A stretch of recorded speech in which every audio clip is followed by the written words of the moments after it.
बर्तमान बड़ खबर पाणीपाग को नहीं बड़ सूचना नुआ अपडेट तेबे भयंकर बात्या लक्षे लोकंकु स्थानांतर माड़ी आसुची सुपर टाइफोन फोंगुआंग फिलिपाइन्स रे माड़ी आसुची शक्तिशाली सामुद्रिक झड़ फोंगुआंग छारखार करदेव भयंकर बात्या एबटे कलबल करिवो शीत 2 ରୁ 3 डिग्री सेल्सियस खसिबो रातिर तापमात्रा जानिबा संपूर्ण डिटेल्स इनफॉरमेशन पाणीपाग को नहीं ता पूर्व वीडियो को लाइक करंतु जदि पारुछंती आपनकर संग साथी मानको वीडियोटी को शेयर करनियतु जदि फ्रेंड्स आपण माने हमर ई चैनल ले नुवा ही वीडियो देखुछंते पूर्व केबे भी सब्सक्राइब करनाते तबे निहाती चैनल को सब्सक्राइब करछि तो पाखर आस्तुबा बेल आइकन को बजाय रखतांतु तेबे ओडिशा रे शीतर लहरी वृद्धि पाउथा बेले आसंता 24 घंटा मध्य रातिर सर्वनिम्न तापमात्रा 2 ରୁ 3 डिग्री सेल्सियस ह्रास पाइपारे बोली भारतीय पाणीपाग विभाग आईएमडी आज सूचना दैछे।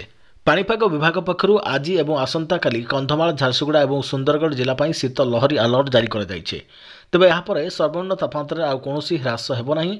ओडिशा आड़कू उत्तर पश्चिम पवन प्रभाव जोगु पारद स्तर ह्रास पाइछे।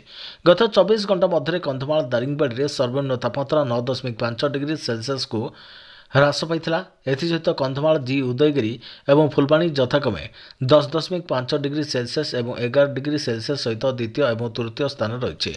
ओडिशार अन्य स्थान अर्थात बरगढ़ टिपलिमा 12 डिग्री सेल्सियस, सुंदरगढ़ किरी 12.2 degree Celsius, Rourkela 12.9 degree Celsius, Koraput और Semiliguda 13 degree Celsius, Sundargarh 13.2 degree Celsius, Keonjhar 13.4 degree Celsius, Angul और ढेंकानाल 13.6 डिग्री सेल्सियस और भवानीपाटना 14.8 डिग्री सेल्सियस और भुवनेश्वर और कटक यथाक्रमे 16.2 डिग्री सेल्सियस और 16.5 डिग्री सेल्सियस तापमात्रा रेकर्ड कर राउरकेला, कोरापुट और भवानीपाटना कुहुड़ी देखा मिलता।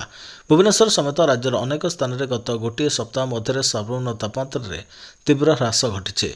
भुवनेश्वर और कटक यथाक्रमे 16.2 डिग्री सेल्सियस और 16.5 डिग्री सेल्सियस, 4.4 डिग्री सेल्सियस और 3.1 डिग्री सेल्सियस स्वाभाविक कम रेकर्ड कर माड़ी आसूची सुपर टाइफोन फोंगुआंग फिलिपाइन्स को माड़ी आसूची शक्तिशाली सामुद्रिक झड़ फोंगुआंग छारखार करदेव भयंकर बात्या। फिलिपाइन्स को माड़ी आसूची शक्तिशाली सामुद्रिक झड़ फोंगुआंग प्रभाव में घंटाप्रति 185 किलोमीटर बेगर पवन बहुचे। आज राति किंबा काली सकाळे आरोरा प्रदेश में स्थलभाग छुईबार संभावना रही। लैंडफॉल बेले घंटाप्रति 230 किलोमीटर बेगर पवन बहिब।